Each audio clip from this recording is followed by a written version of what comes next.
Ibu Egi hadir pada hari ini? Alhamdulillah hadir Ibu. Oke, Ibu Egi sudah hadir. Pak Sudarmawan, Pak Sudarmawan sudah, maaf Pak moderator. Fasilitator. Oke, selanjutnya Bu Ade. Pak Ade. Ya, hadir Ibu.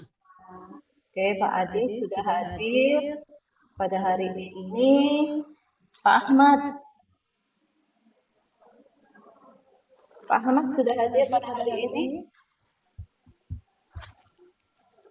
Pak Ahmad. Mungkin ada kendala Pak Ahmad ya. Oke, selanjutnya Pak Egi Raput, Ibu. Egi udah tadi. Oh sudah ya. Oke, lanjut Bu Sri Windani. Bu Sri sudah hadir pada hari ini? Oke, tidak hadir. Mungkin nanti kalau sewaktu saya mengajar, silakan Ibu konfirmasi tentang kehadiran. Oke, selanjutnya Pak Nursa. Pak Nursa hadir pada hari ini? Pagi Bu, ini hadir, siap. Oke, Ibu Siti Sindari. Hadir Bu. Oke, Ibu Siti Sindari sudah hadir. Ada di antara di sini yang tidak saya sebut namanya? Maaf Bu, tadi saya izin ke toilet Bu. Oh ya, terima kasih. Nanti kita konfirmasikan lagi tentang kehadiran. Oke. Maaf Bu, saya sedang di jalan Bu, izin. Oke, terima kasih. Berarti ini sudah lengkap ya kita untuk mulai pembelajaran pada hari ini. Oke, Bapak-bapak, Ibu-ibu, sebelum pembelajaran, alangkah baiknya kita berdoa menurut kepercayaan kita masing-masing. Berdoa dimulai. Oke, berdoa selesai. Oke, Bapak-bapak, Ibu-ibu, di sini sudah ada konsep tumbuh kembang anak. Oke, apa yang ada di dalam pemikiran Ibu tentang konsep tumbuh kembang anak? Ada yang tahu? Ini biasanya umum ini untuk tenaga pendidikan. Biasanya sudah paham tentang konsep tumbuh kembang. Biasanya apa sih pengertian dari tumbuh, apa pengertian dari kembang? Ada yang ingin bantu menjawab? Oke, mungkin nanti sambil berjalan Bapak Ibu bisa mengerti tentang konsep tumbuh kembang. Oke, selanjutnya kita masuk.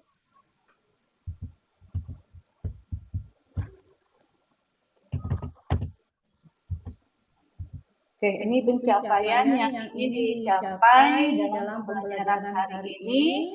Setelah pembelajaran ini, mahasiswa atau Bapak Ibu bisa menjelaskan konsep tentang tumbuh kembang anak pada neonatus. Yang kedua, mengidentifikasi indikator pertumbuhan dan perkembangan normal pada anak. Yang ketiga, menyebutkan faktor-faktor yang mempengaruhi tumbuh kembang neonatus. Yang keempat, ini bisa mengaplikasikan konsep ini dalam pengkajian asuhan pidana. Oke, inilah capaian yang ingin dicapai dalam pembelajaran konsep tumbuh kembang kita pada hari ini. Oke, kita masuk Bapak-bapak, sudah siap Bapak-bapak, Ibu-ibu? Siap Ibu. Oke. Ini adalah pengertian dari tumbuh kembang anak. Oke, pengertian dari tumbuh kembang anak ini terdiri dari dua, yaitu pertumbuhan dan perkembangan. Nah, kalau pertumbuhan ini adalah bertumbuhnya atau bertambahnya jumlah sel secara kuantitatif yang bisa diukur melalui berat, tinggi badan, dan ukuran. Nah, secara kuantitatif ini dilihat dari Bapak-bapak bisa melihat dari angka Ya, seperti tadi ada tinggi badan, ada berat badan. Tinggi badan ini diukur melalui gram dan kilo. Terus untuk panjang badan ini bisa dilihat dari sentimeter dan meter. Selain itu ada lagi lingkar kepala, lingkar lengan. Nah, ini sangat berguna untuk melihat pertumbuhan pada anak-anak. Sedangkan perkembangan ini adalah bertambahnya skill, kemampuan dalam mengatur struktur sempurnanya fungsi alat tubuh untuk mencapai melalui kematangan dan belajar. Nah, perkembangan ini terdiri dari 4, yaitu perkembangan motorik, perkembangan bahasa, perkembangan sosial, motorik terbagi menjadi 2, motorik halus dan motorik kasar. Ini kita bisa lihat di buku KIA. Nanti kalau bapak-bapak atau ibu-ibu, nanti bisa lihat ada kurva untuk pertumbuhan, ada kurva untuk tinggi badan, dan ada kurva untuk melihat tingkat anak. Selain itu, di buku KIA ini juga ada untuk melihat perkembangan skill kemampuan anak atau perkembangan anak di dalam KTSP yang ada di buku KIA. Oke, selanjutnya, nah faktor-faktor yang mempengaruhi ada internal dan ada eksternal. Internal ini dipengaruhi oleh genetik. Nah, genetik sudah Bapak tahu bahwa genetik itu sangat berpengaruh terhadap pertumbuhan anak. Biasanya ras Eropa biasanya tumbuhnya lebih tinggi dibanding Asia, karena ras ini mempengaruhi tumbuh kembang anak. Terus lingkungan ini adalah faktor prenatal dan postnatal. Lingkungan prenatal itu lingkungan dalam lahir. Ya, lingkungan dalam rahim yaitu seperti waktu trimester 1, trimester 2, dan trimester ketiga.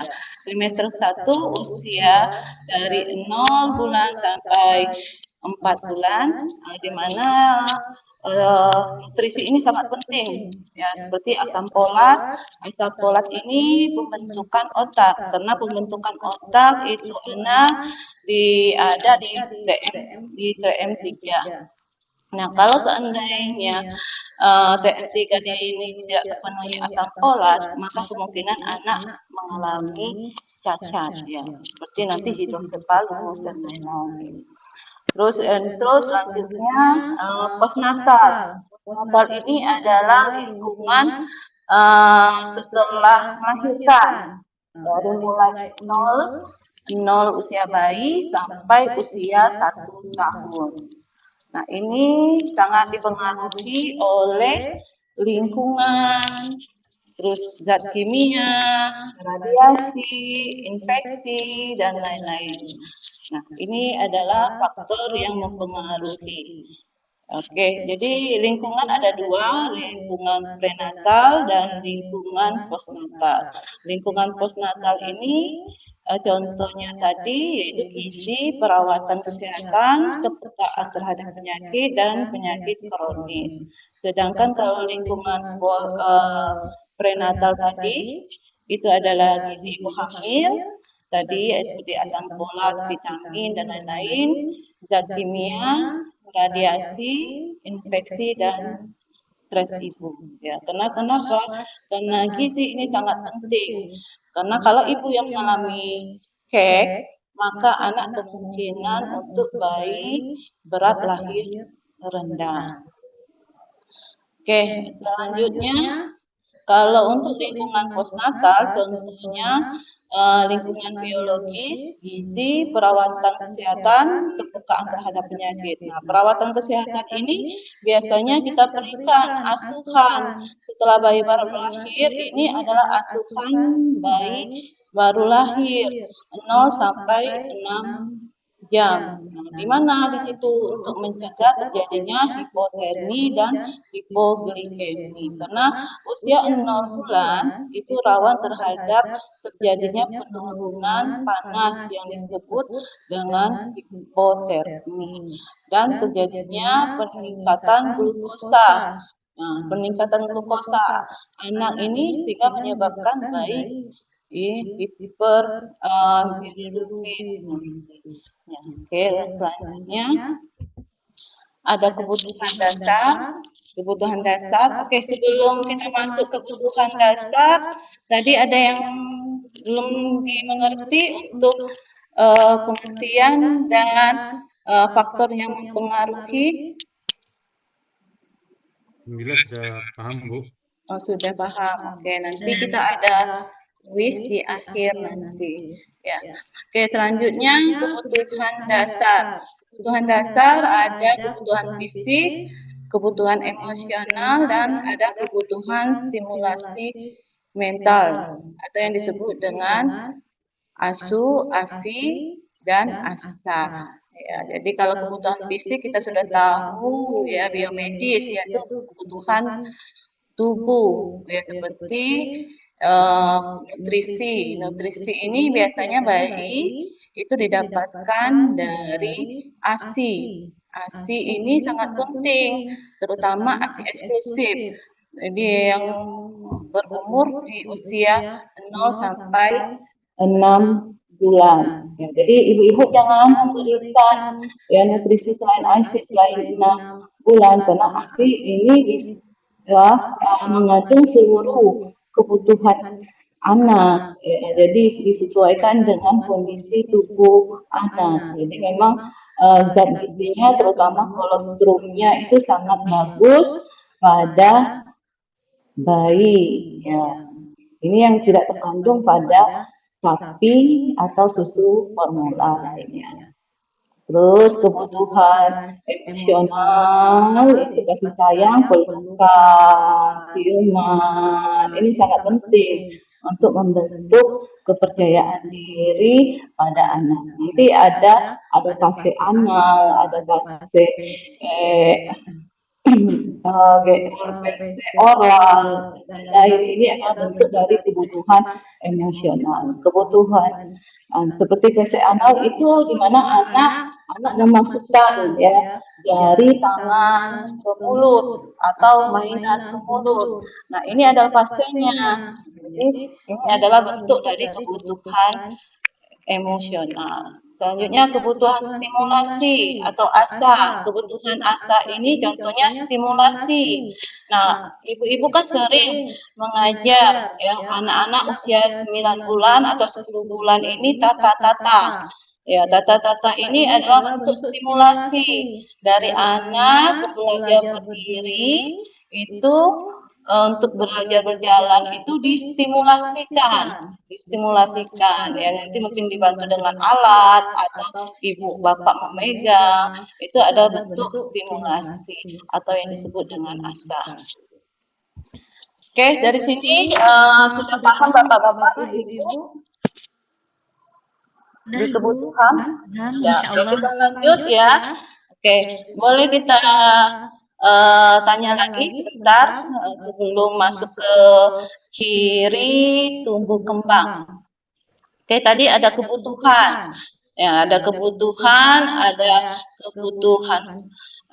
fisik atau biomedis atau asa, ada kebutuhan kasih sayang, ada kebutuhan stimulasi. Nah, untuk Pak Ade, coba jelaskan kebutuhan atau contoh kebutuhan dari stimulasi. Maaf, Bu, apa, Bu? Tadi kan kita ada kebutuhan tumbuh kembang. Tadi salah satunya adalah kebutuhan stimulasi. Nah, kebutuhan stimulasi ini bisa Bapak Ade jelaskan contohnya? Contohnya, Bu, ya? Ya. Itu stimulasi itu pertumbuhan dari perkembangan dalam aspek kognitif, fisik, Iya, sosial itu Bu ya? iya, terus ada kebutuhan. Oke, jadi mungkin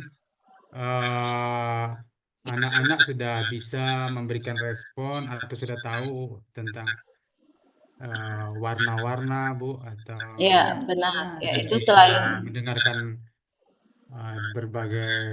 mendengarkan musik, iya. Oke. Jadi bisa merespon. anak-anak Benar Ibu? benar betul sangat ini ada plus ya untuk Pak Ade sudah bisa memberikan contoh lainnya tentang stimulasi, kebutuhan stimulasi. Contohnya tadi memberikan warna-warna, mendengarkan suara, musik, dan lain-lain. Ini adalah bentuk kebutuhan stimulasi. Baik, terima kasih Pak Ade. Selanjutnya kita masuk ciri tumbuh kembang. Ciri tumbuh kembang ini adalah mulai dari prosesnya kontinu. Kontinu itu adalah terus-menerus dari konsepsi sampai matang. Sampai matang ini pada usia remaja. Dari mulai embrio sampai usia remaja. Ya, ini adalah ciri dari tumbuh kembang. Ya, mulai dari pembentukan otak sampai nanti remaja itu ada kematangan seksual. Nah, selanjutnya adanya masa percepatan dan ada masa perlambatan. Di masa percepatan ini ada tahapan, ada 3 masa percepatan. Masa percepatan yang pertama itu pada awal ya, pada masa awal cepat yaitu ya, 0,1 sampai 1 tahun ini biasanya bayi itu perkembangan otaknya 60% peningkatan otaknya. Terus dilanjutkan masa kanak-kanak. Masa kanak-kanak ini kognitifnya, motorik halus, kasarnya sudah meningkat, sangat meningkat dan perkembangan otaknya sudah 90%. Terus selanjutnya ada masa perlambatan. Periode perlambatan ini Enggak kedengaran ini Bu. oh tidak terdengar. Oke, tidak terdengar. Maaf Bu. Ya, nah, jadi ada oke sudah ya Bu ya. Tadi kita ulangi lagi ya Bu ya. Tadi adanya masa percepatan. Nah, adanya masa percepatan ini ya contohnya pada masa bayi, perkembangan otak anak itu 60% itu meningkat secara cepat. Terus masa kanak-kanak itu biasanya percepatan kognitifnya lebih tinggi seperti ya motorik halus, kasar, dan kognitif bahasa. Terus biasanya perkembangan otaknya 90%. Terus ada masa perlambatan. Masa perlambatan ini di mana masa tubuh dan perkembangan itu melambat. Itu terjadi pada masa puberitas atau setelah pasca remaja. Biasanya itu mengalami masa setelah puncak puberitas, itu masa setelah pasca remaja itu terjadi penurunan pertumbuhan dan perkembangan. Oke, terus lanjut. Pola perkembangan sama pada semua anak, tetapi berbeda dalam kecepatannya. Ini Ibu bisa lihat pada usia 9 bulan itu ada yang sudah bisa berjalan, ada yang belum. Padahal semua melalui proses melalui proses tumbuh kembang yang sama. Harus mulai dari bisa miring, bisa duduk, bisa duduk tanpa bantuan, bisa berdiri, dan bisa berjalan. Nah, ada yang usia 11 bulan, ada yang usia 13 bulan. Ini tergantung dari kecepatan anak masing-masing. Tapi pola perkembangannya tetap sama. Tidak mungkin dari merangkak langsung bisa berjalan, tapi melalui proses tahapan perkembangan. Lanjut, erat hubungannya dengan maturitas sistem tubuh. Jadi kematangan tubuh ini sangat mempengaruhi tubuh kembang anak, ya terutama perkembangan motorik halus, kognitif, bahasa, dan sosial.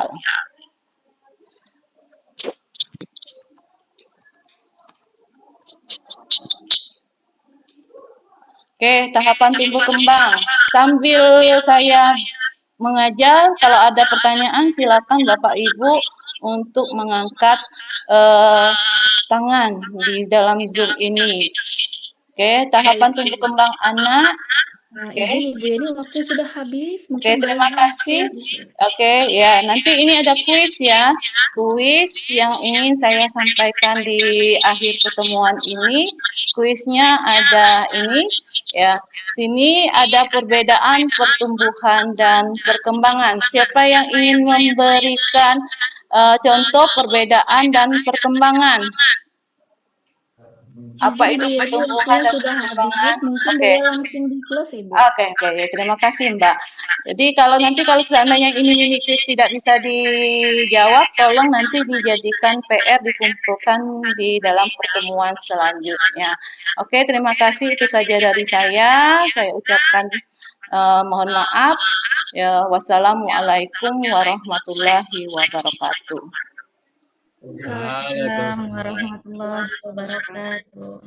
Ya, luar biasa sekali Bu Yeni ya. Kita akan langsung berikan mikrofonnya kepada Prof. Sudarwan untuk memberikan.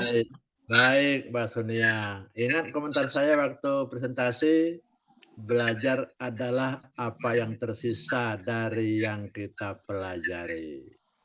Tadi di awal sesi saya mengatakan bahwa kalau moderator itu menentukan waktu, usahakan beberapa detik sebelum waktu berakhir, kita sudah selesai. Berarti kata-kata saya itu tidak ada pembelajaran sama sekali. Buktinya Bu Yeni ketika diberitahu sama moderator, malah masih melanjutkan. Tapi ini kan nggak apa-apa, ini kan kita belajar namanya kan. Tapi untuk lain kali itu menjadi penting gitu. Indonesia itu, atau banyak orang itu, selalu mengatakan bahwa teori tidak sama dengan praktek. Kalau teori tidak sama dengan praktek itu pasti ada anomali. Yang benar itu teori itu sama dengan praktek. Gitu. Jadi kalau bangunan tidak sesuai dengan BESTEK itulah antara lain. Gitu. Biasanya orang-orang proyek yang selalu mengatakan teori tidak sama dengan praktek itu.